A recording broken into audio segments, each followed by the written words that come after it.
إن المنافقين يخادعون الله وهو خادعهم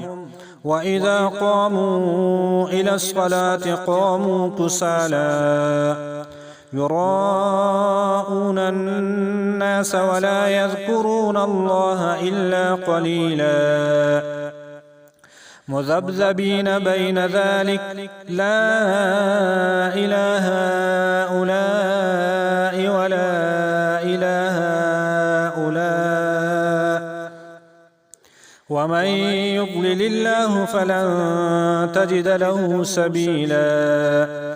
يا أيها الذين آمنوا لا تتخذوا الكافرين أولياء من دون المؤمنين